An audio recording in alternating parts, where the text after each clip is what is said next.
Supreme court ने 12 जून को air India विमान के दुर्घटनाग्रस्त होने की स्वतंत्र, निष्पक्ष और त्वरित जांच के अनुरोध वाली जनहित याचिका पर सुनवाई करते हुए सोमवार को कहा कि वायुयान दुर्घटना अन्वेषण ब्यूरो की प्रारंभिक रिपोर्ट में पायलट की गलती की ओर इशारा करने वाले कुछ पहलू गैर जिम्मेदाराना हैं। न्यायालय ने इस मामले में केंद्र और नागर विमानन महानिदेशक को नोटिस जारी किया।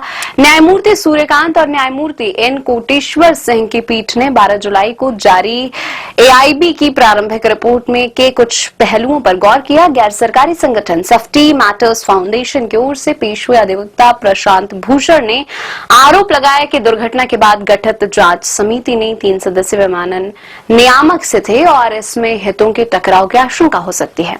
उन्होंने विमान के फ्लाइट डेटा रिकॉर्डर की जानकारी जारी करने का अनुरोध किया ताकि दुर्घटना के कारणों का पता चल सके। सुनवाई करने वाली पीठ ने कहा कि इस मामले में गोपनीयता, निजता और गरिमा से जुड़े पहलू हैं।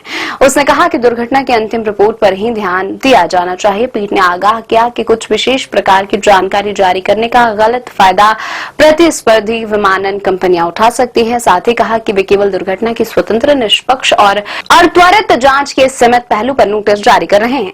कैप्टन अमित सिंह के नेतृत्व वाले विमानन सुरक्षा NGO constitution bye safety matters foundation द्वारा यह याचिका दायर की गई है, जिसमें आरोप लगाया गया है कि आधिकारिक जांच नागरिकों के जीवन, समानता और असल जानकारी तक पहुंच के मौलिक अधिकारों का उल्लंघन करती है। याचिका में कहा गया है कि एआईबी ने 12 जुलाई को अपनी प्रारंभिक रिपोर्ट में हादसे का कारण फ्यूल कट ऑफ स्विच को रन से कट ऑफ स्थिति में बदलना बताया गया है, जिससे यह संकेत मिलता है कि यह पायलट की गलती थी। इसमें आरोप लगाया गया है कि रिपोर्ट में महत्वपूर्ण जानकारी को छिपाया गया है, जिसमें पूर्ण digital flight data recorder, output, cockpit voice recorder, transcript और electronic aircraft fault recording data शामिल है।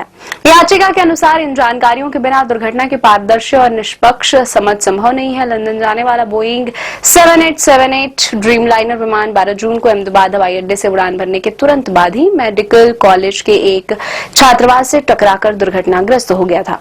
इस दुर्घटना में विमान में सवार 242 लोगों में से एक इंसान को छोड़कर बाकी सभी की मौत हो गई थी।